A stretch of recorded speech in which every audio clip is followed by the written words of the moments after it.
Every one of these candidates say, Obama's weak. Putin's kicking sand in his face. When I talk to Putin, he's going to straighten out. Just looking at him, he's going to be. And then it turns out they can't handle a bunch of CNBC moderators. If you can't handle those guys,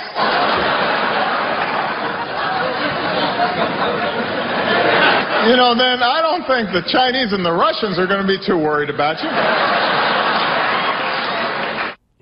I go back to what Rick Santorum said about that at the beginning of the show. He said Putin's punching bag, Obama, is the pot calling the kettle black, and really, he is. You think so? The Russians and the Chinese are afraid of him? He's an embarrassment, and he's acting like he has gravitas to make this joke about Republican candidates who are complaining about the debate situation. They won't be able to be strong against Putin. Are you strong against Putin? You're the weakest person they've ever come up against. And it didn't sound like a laugh track was inserted. I swear it sounded like a laugh track. Okay, now he sat down with NBC News and he had a lot more to say, and this is about the criminal justice system. Watch. How do we go through the various levels of the criminal justice system and tailor it so that we are getting the best results, which are safe streets and a reduced incarceration that results in us as a society spending $80 billion a year. And some of it's necessary. I've said repeatedly, if you've got violent criminals out there, they need to be incapacitated. They need to be taken off the streets. And nobody's more invested than I am in continuing the trend towards reduced crime. Wait, let me get this straight. Barack Obama said that if there's criminals out there who commit violent crimes, you got to get them off the street. Isn't that awfully harsh, Mr. President? Now, this nonsense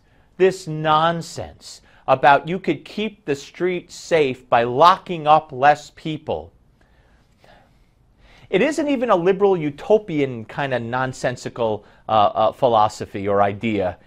I think it's aimed, as you'll hear later on here, towards the African-American community, who commit a disproportionate amount of the crimes for the number they are in the population. And then there should be a higher percentage of blacks in jail if they're committing a higher percentage of the crimes.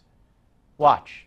Pretty much up and down the line, what we see is disparities in how white, black, Hispanic suspects are treated.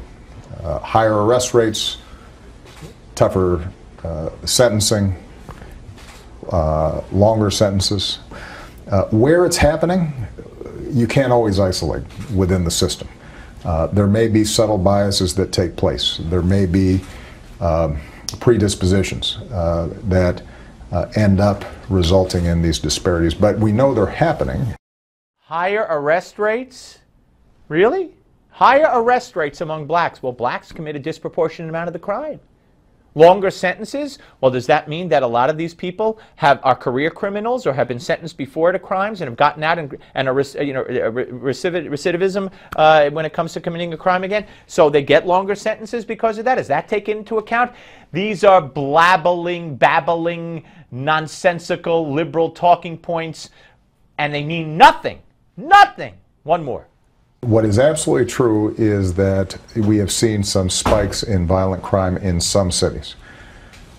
Overall, the violent crime rate is still near the historic lows. We've seen a spike in some cities this year, but it's still close to the historic lows. But is it some of it, do you think, a chill that police officers are feeling? You know, we have not seen any evidence of that.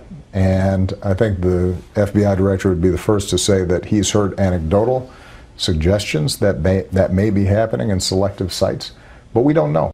Right, you don't know. And crime is up in some major cities, but not overall. Who lives in some of the major cities, Mr. Obama? Thank you for watching.